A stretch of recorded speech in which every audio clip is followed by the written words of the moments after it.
Hello, and thank you very much for coming today to this presentation of the series that I'm doing here in Northborough at the library. My name is Arthur Bergeron. For those of you who don't know me, I work at Myrick O'Connell. There are 70 of us there at Myrick O'Connell, 70 lawyers, and we do all kinds of things because there are so many of us, and so everybody gets to specialize, so I get to do this, which is elder law. Thank you for coming to this presentation. I also want to apologize to folks who were originally thinking we were going to do, which was what I wanted to do originally, a presentation about Medicare Advantage plans, so-called Medicare C or Medicare Advantage plans. I had wanted a guest from one of the Advantage plans to come to talk about that today, and then realized when I went to call them that, of course, this is the open enrollment period, so they are all stretched out. So what I wanted to do instead is I flipped this with another presentation that I was going to do in the spring to talk to you about your options if you are at home and you're frail. And there were really kind of two kinds of options that I wanted to talk about. I wanted to ask my friend Christine Alessandro, who runs Bay Path Elder Services. Christine's been here before. Bay Path is the co-sponsor with me of this series, or with Myrick O'Connell of this series. Bay Path, if you don't know of them, is the nonprofit that covers this and a number of other communities, 14 communities total in this area. And they are the funnel through which pretty much all state and federal programs for seniors run.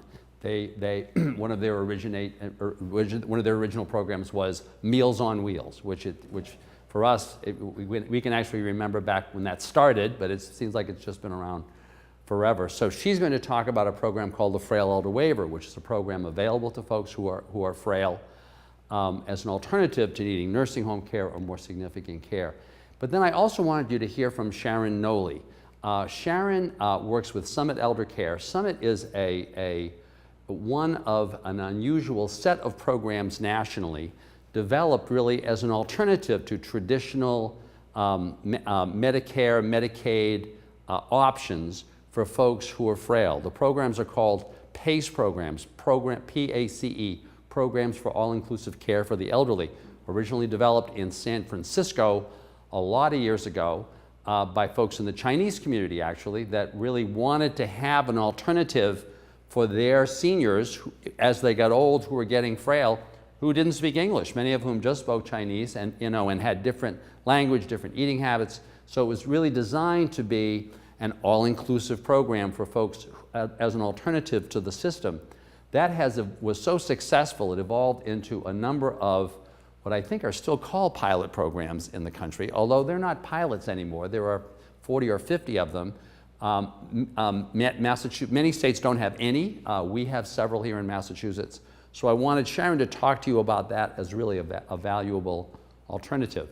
So that's what we're going to talk about today. So as you know, I always talk about my friends Frank and Mary and their kids, Peter, Paul, and Mary Jr. And I tell people, my typical couple, what they want to do is they want to stay in their house until they die. They want to be buried in the backyard.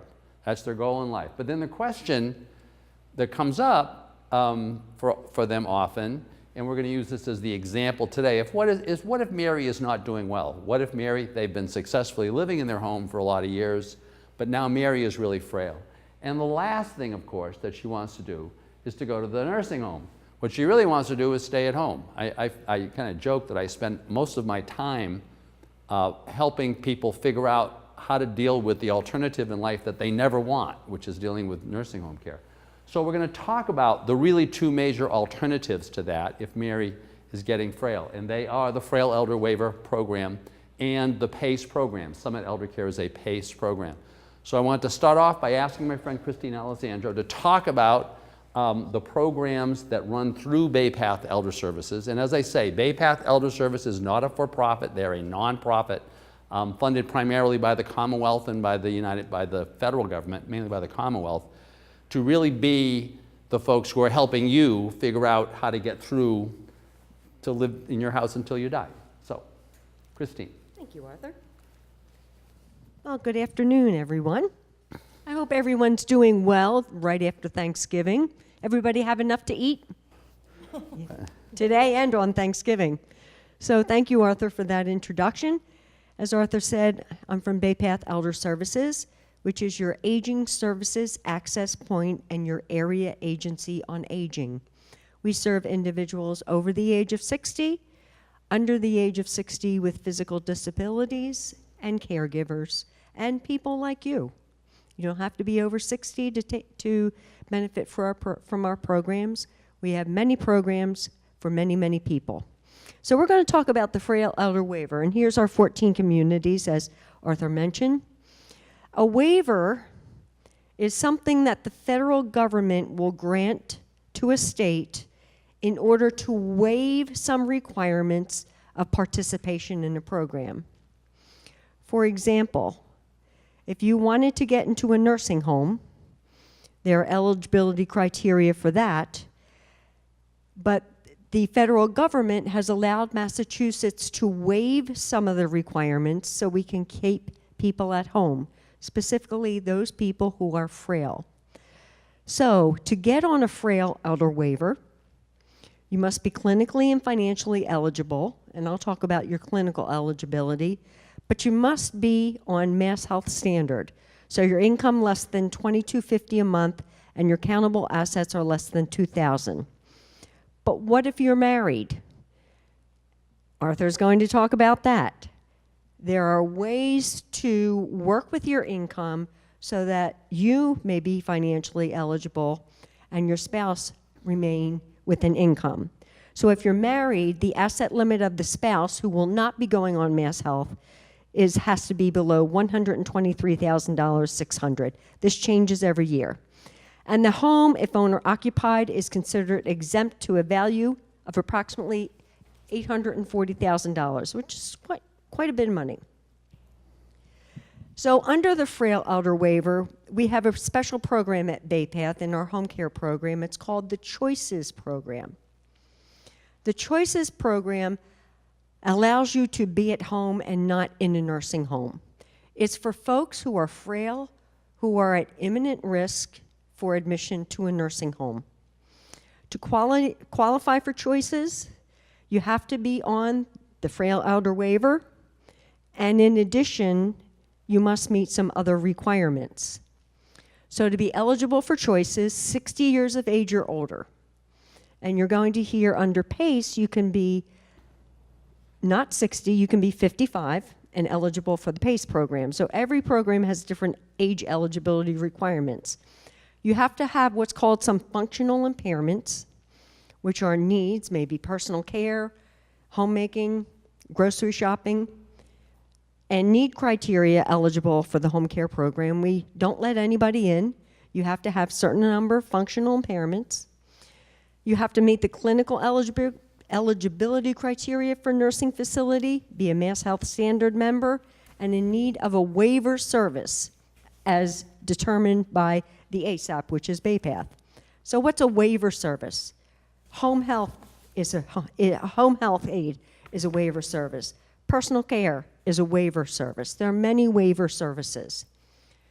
But let's go back to skilled nursing eligibility. What do you need, what type of impairment do you need to get into a nursing home and have it paid for by Mass Health? If you want a private pay in a nursing home, the nursing home will take you.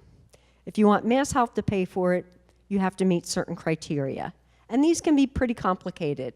So you need to have, say, intravenous feeding, nasogastric feeding, nasopharyngeal aspiration and tracheostomy care, treatment or application of dressings. And we don't mean a Band-Aid. We mean things such as decubitus ulcers, administration of oxygen on a regular and continuous basis, skilled nursing observation, evaluation of an unstable medical condition, skilled nursing for management and evaluation of the care plan, or insertion of catheters. Now that sounds all really complicated, and those are really debilitating issues that a body has to deal with that will need skilled nursing care. If you don't have any of those, we say, or you need a combination of at least 3 services: assistance with your activities of daily living, which is bathing, dressing, grooming, toileting, activities of daily living, nursing services provided at least 3 times a week, staff intervention required for selected types of behavior. Under this number 3, Often deals with individuals who have dementia because their behaviors can be unpredictable. And oftentimes we see wandering, we see sundowning, and that is often what disrupts a caregiver enough to say we need placement in long-term care. And the last skilled service would be a physician-ordered physical therapy, occupational therapy, or speech. So those are all skilled services. Those are what you need to get into a nursing home. So when I talked about the waiver and I said, what are waivered services? What can you get to stay in the home under the Choices program if you have all those infirmities and you want to stay in your home? Well, you can get a variety of services: homemaking, personal care, respite, grocery shopping, home delivery of prepackaged medications, a supportive day program, Alzheimer's dementia coaching. There are a lot of services that you and your caregiver can get at home instead of going into a nursing home. So you can, as the spouse of someone who is on Medicaid on the waiver, remain with your spouse in the home and keep a good portion of your assets. So how much service can you get in the Choices program? Well, you can get 168 hours of service per week, which is 24/7 care. We have the ability to provide 24/7 care in the home under the state definition in the Choices program. Two caveats to this. First of all, you have to have a backup plan with a caregiver. If something should happen, if an aide can't come and assist you for an 8-hour shift, somebody has to be there to cover. And that's an agreement between my agency and you and or your spouse. The second, and I always remind people of this, right now there's a huge worker shortage of individuals who provide personal care, homemaking, home health aid services, a really huge shortage, and we cannot guarantee that we could get someone 24/7. Nights are a problem, weekends are a problem. There are simply not enough people in this line of work, and the number of people needing services far exceeds that number, and it is not going to get any better. But if you are willing, you and your caregiver are willing, we will work with you to cobble a package together. You, the care recipient, is on Mass Health. It is paid for by the state and federal government. You get to retain assets. You get to remain at home, which is going to be the most important thing. And I always tell folks, know us before you need us. You're not going to need us tomorrow, but I hope you remember this program. If you or somebody else might have that need at some point in the future, just give us a call. So now I'd like to turn it back to Arthur. Just for a moment. Actually, I'll give you that mic. So now I want you to hear from Sharon Noley about this program of for all-inclusive care for the elderly, PACE or PACE. But I want to reemphasize what Christine just mentioned, which is the key to all of this is to know what the services are before you need them. I hit families, I mean literally every week, who are in crisis. Something just happened. Ma had a TIA. There were problems that were getting worse and worse, and now finally things have come to a head. They don't know what to do. That is the worst possible time to be trying to figure all this out. You know, what you should do is you as seniors just have the right to just give Christine a call at Bay Path Elder Services anytime. Walk in, have them talk to you, have them find out what their programs are, get a sense of what they do. Similarly with Summit Elder Care. We are extremely fortunate in this area. We're one of the parts of Massachusetts that is covered by a PACE program. Many parts are not. Many states in the country have no PACE programs at all. This is a great alternative, but the way to know about it is before you need it. But with that, I want to ask Sharon Noley to talk about this program and give you a sense of what it is, and then I'm going to finish by talking about some qualification issues and some of the differences in qualification between the two programs. Sharon. Thank you. So I'm going to give you this advanced tech course. That's forward. Okay. That's back. All That's right. all I know. Right, forward, back. Okay. Thank you. Thank you. All right. So again, I'm Sharon Noley. Can everybody hear me okay? Okay. And I work for Fallon Health, and Fallon Health has a program called Summit Elder Care, and it is a program of all-inclusive care for the elderly. And I gave each of you a brochure, and my telephone number and name is on the front of that brochure, in case you have any other questions.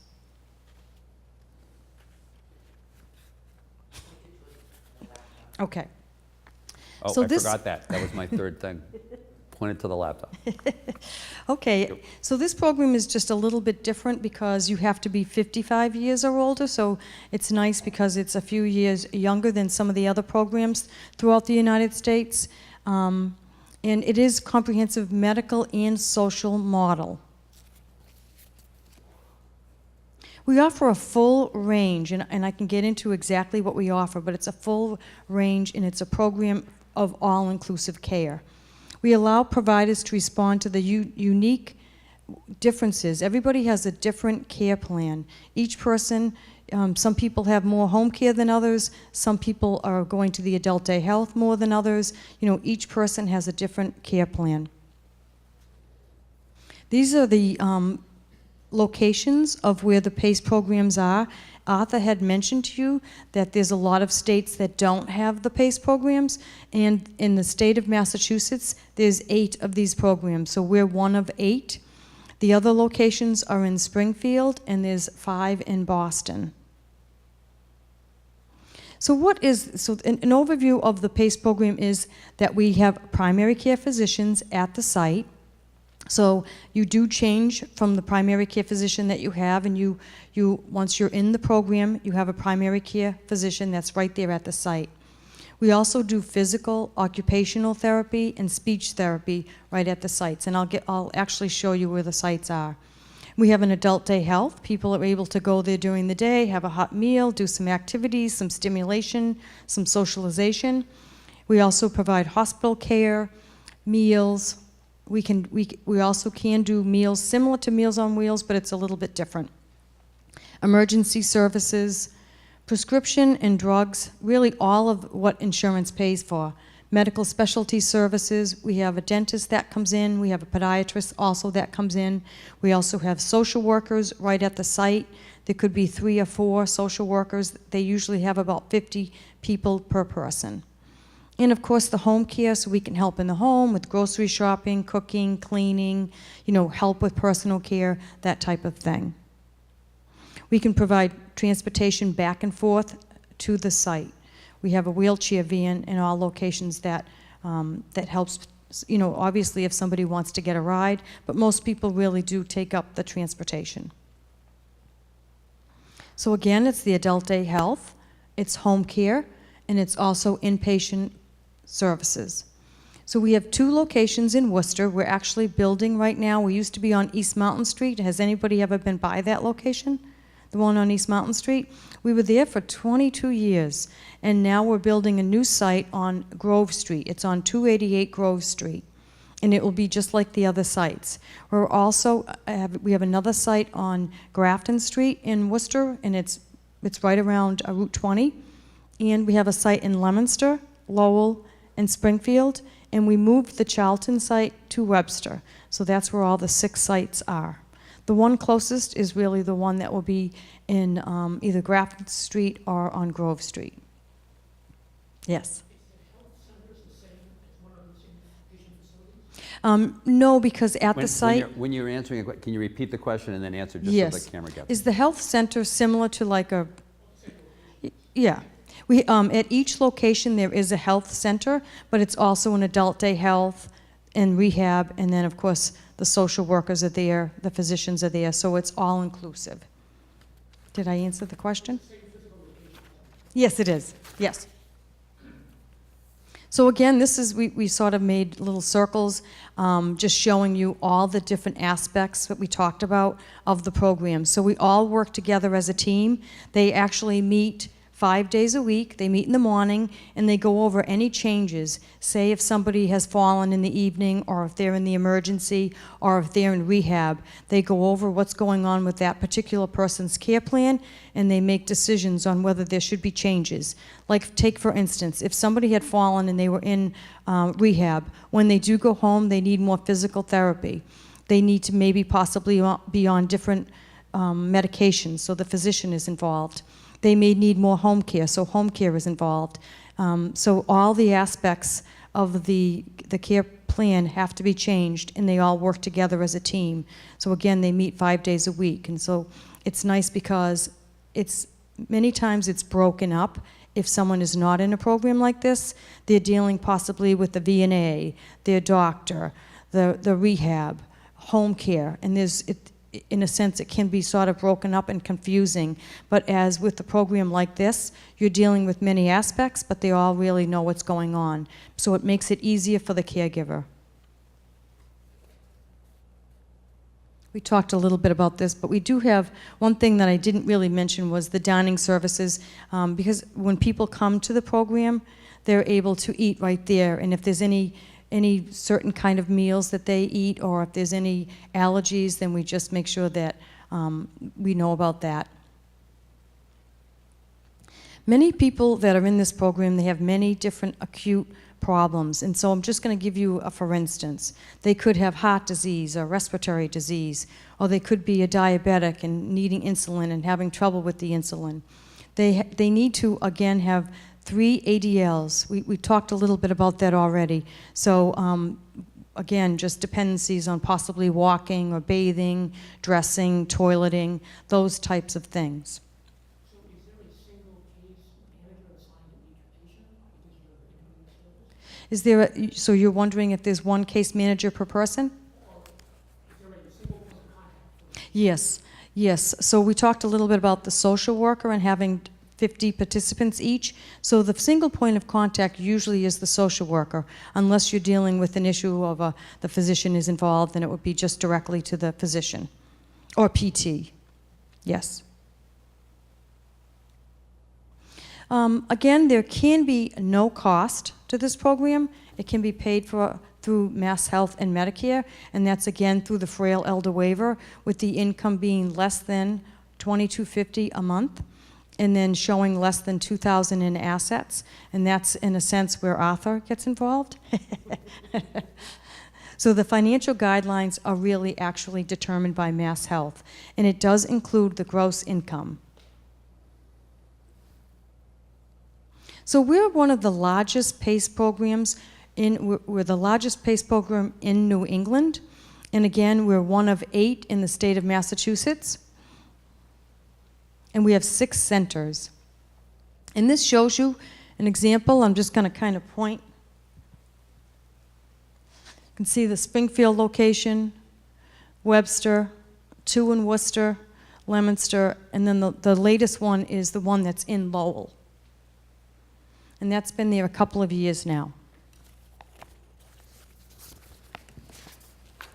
Thank you. I'll just take that. Yes. So I think that Sharon was putting it mildly when she said, for folks who are going through this, sometimes this is really confusing. I mean, this is really confusing. There are a bunch of different programs. They're all over the map. Oftentimes, if you're trying to figure out, the folks from Bay Path Elder Services can help you with that. A lot of folks I recommend hired some people called geriatric care managers. These are people who specifically have decided that their goal in life is to help people who are seniors try to figure this stuff out. But it's very, very complicated. The services are all over the place. One of the nice things about PACE is that once you're involved in Summit Elder Care, that's it. You know, you've got everything being coordinated in one place, even though you're not institutionalized, even though you're not in a nursing home, even though you're at home. So it's really an option that you want to consider. Now I want to talk a little bit about qualification if you're Frank and Mary. So if you're Frank and Mary, so let's pretend that these are their assets. There's Frank and Mary, and they've got a house that's worth $400,000. They've got bank accounts worth $200. Frank's got an IRA worth with $200. Frank's got income of $2,500 from Social Security. Mary's getting half of his, $1,250. So the basic qualification for both of these programs is the same financially. To the extent that you are applying, these are what I'll call joint. These are joint Mass Health really and Medicare programs. Both programs are participating. To the extent that you're qualifying for Mass Health, you need to show that you're poor. You need to show that you have assets of less than $2,000. The house is an exempt asset, and the applicant's income has to be less than $2,250 per month, and that's a gross number. So suppose you're Frank and Mary. Remember, with those assets, what you would do in that case, if you were Frank and Mary, we're going to talk about each one of the programs. If you were, first of all, suppose Mary were trying to qualify for the Frail Elder Waiver, or the FEW, F-E-W, and both of them were alive. What Mary could do, she could shift all of her assets to Frank. There is no look-back period between spouses. Oftentimes, people have this sense that in order to qualify for Mass Health, they can't give things away because they have to wait 5 years. That's true unless you're giving it to your spouse. I always tell single people, one of your great options qualifying for Mass Health is to get married. Nobody ever does that, but it's always an option. So you can, in this case, Mary can shift everything to Frank. The limit on Frank's assets, as opposed to Mary's, is $123,600. And Frank can have unlimited income. And the income of Frank's doesn't count if Mary's trying to qualify and they're married. So what Frank could do in this case, he could keep the house. There's no limit on the value of the house if it's Frank's house. Frank would keep, say, $100,000 and use the other $300,000 to buy an annuity of a certain kind, an annuity that calls for equal monthly payments over a term that is shorter than his actuarial life expectancy. If he does that, he is thereby converting an asset, which is countable, into an income stream, which is not. Frank is allowed to have infinite income, even though Mary is qualifying for the Frail Elder Waiver. So the day after Frank buys that annuity, Mary's going to be able to qualify for Mass Health. One caveat here is that if Frank buys that annuity, which now has these monthly payments that are coming in every month, and then Mary qualifies for the Frail Elder Waiver, and then Frank dies, Mass Health has a lien on the remaining annuity payments. And that's the reason why, in this case, we would always recommend that Frank buy a short annuity so that he gets all of his money back. Because the day after Mary qualifies for Mass Health, Frank can have unlimited assets. He can't have more than $123,600 by the day that Mary qualifies for Mass Health, but the next day he can win the lottery. So he can structure things so that he's got these annuity payments that are coming in. They can be really big annuity payments as long as his assets remain below the magic number, $123,600, before the day that Mary qualifies for Mass Health. After that, he can have as much in assets as he wants. But suppose Frank has died. Suppose Frank has died. In that case, what does Mary do in order to qualify? Can she qualify? And the answer to that is yes. Remember, in that case, now she owns all the assets, the bank account, or she now has Frank's IRA, and she now has all the cash. But her income just jumped, right? Because Frank died. So now Mary is getting Frank's Social Security check, $2,500 a month. Well, in that situation, what Mary's going to need to do, remember, Mary needs to show that she has less than $2,000 in countable assets. She has these three options. One of them is really bad. She can buy an annuity with the money, just like the annuity that we just described for Frank, thereby changing her asset into an income stream. But in that case, that annuity is simply going to increase the amount of the deductible that she's going to have to pay to Mass Health. If she has assets that are over $2,250, and I know this was a number that was mentioned earlier, if she has income that is more than $2,250 per month, in the case of the Frail Elder Waiver, she's going to be paying a significant deductible. That deductible is going to be equal to her income minus, we'll say, around $500. So in Mary's case here, where her income is about $2,500 a month, for her to qualify for this program, if she were single, she would need to basically pay a monthly deductible of about $2,000. So this program would only make sense for Mary if she had really big home care costs, But then you'd say to yourself, well, how could she pay for those home care costs? Well, the way she'd do it would be by putting her money into something called a D4C pooled trust. We're going to talk about those a little bit more in the spring when we do another presentation that we do here. But I just want to kind of just mention that if you want to learn about D4C pooled trust, you can just Google them. Google the term pooled trust, P-O-O-L-E-D, pooled trust. But Mary can basically shift all of her money into this pooled trust. The next day, she can qualify for the Frail Elder Waiver. Her only other option when she's single is to give her money away and wait 5 years. And once again, this is the kind of thing you can't do at the last minute, is give your money away and wait 5 years. So that to the extent that Mary is single and wants to be planning ahead to qualify for this program, she needs to plan way ahead and know that to the extent that she wants to have assets that she doesn't have to spend down before she can qualify, she's going to have to give them away and wait 5 years. What about qualifying for PACE? It's a little bit different. As was mentioned, first of all, the age restriction is different. Second, though, the asset deal is different. Once again, assume that these are the assets. There's the house. Frank and Mary are now both alive. They've got their house, they've got bank accounts, they've got Frank's IRA, and there's their income. In the case of PACE, Frank can shift all of his assets to Mary, or excuse me, Mary can shift all of the assets to Frank, and Frank can just keep all the assets, because there is no asset cap, if I am correct, in the PACE program. So you can shift all your assets to your spouse, and the next day you can qualify for PACE. So that's pretty straightforward. What about the case where Frank has died and Mary now wants to qualify? Well, in that case, Mary has a couple of alternatives. One is that she could still transfer this money to a pooled trust. These are trusts that are run by charities for the benefit of elderly and disabled people. You can transfer infinite amounts of money to them, and those transfers are not subject to the usual 5-year look-back period. Or she could simply transfer her assets to her kids.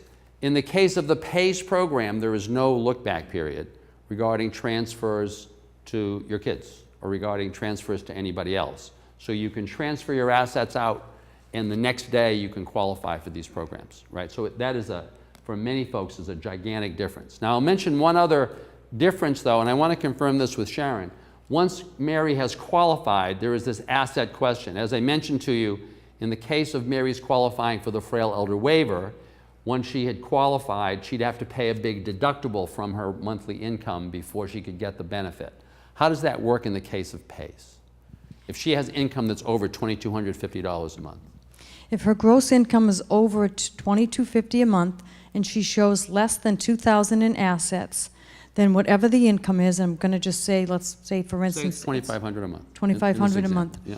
Then they deduct $542, so $2,500 minus $542, and what the remainder is the cost of the Summit program. So it's the same. So it's the same as the Frail Elder Waiver then. You Yes. basically take her income, you subtract this fairly small deductible, and the rest of it is what is going to Summit Yes. Summit Elder Care. Yes. So you would, and once again, you'd say to yourself in that case, well, where would Mary get the money in order to do that? Well, as we just mentioned though, she had $400,000 that she could give away to Peter, Paul, and Mary Jr., and the next day qualify for the PACE program. So from then on in, if she's qualifying for PACE, if she's earning $2,500 a month, she's going to pay $2,000 a month for this program. But there's this other pile of $400,000 that can be used on her behalf in order to basically pay for all of to pay for the insurance and to pay for the taxes, et cetera, et cetera. So she could structure things through the PACE program fairly quickly without even having to use this separate entity, this D4C pool trust. Right. Thank you. You're welcome. So the bottom line, the first, very simple, you have to figure out your options before you need them, right? Or let me put it this way, you can figure them out at the last minute, but first, you're going to make your lawyer crazy, because that's just what happens. You're going to call your lawyer, you're going to say, what am I going to do here? And we're going to have to try to unwind things and try to move things around quickly in order for you to qualify for these various programs. And you're not going to have seen them yet. So look, you know, if, now let me put, no, not everybody here is over 65, but many of you look, you're getting older, right? So you've got time. Go visit the Summit Elder Care. Visit one of their facilities so you have a sense of it. Talk to the folks at Bay Path Elder Services and get a sense of what their programs are, just so that you know that they're there and so that they know you. So that if it's an emergency and somebody fell and had a stroke and they're in the hospital and now they're trying to figure out what to do, you can actually call people you know and say, so how would this work out? Okay? Thank you very much. Any questions? Any questions on any of this? I know we covered a lot of material and we'll be around for a while afterwards in case anybody has individual questions. I'm just going to mention one other thing, which is the only issue with Summit Elder Care is that their locations, the locations at which they administer a lot of this stuff, are fairly far away, right? The closest one is either from here is either in Worcester or in Leominster.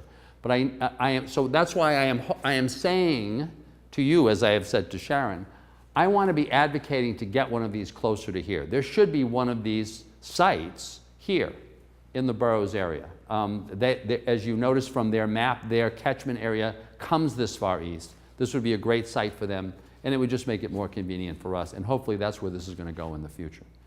If there are no other questions, yes, sir? In terms of services, which is comparable, PACE versus Waiver, how they work? When you compare the services, and how do they compare in terms of what is on offer? Yes.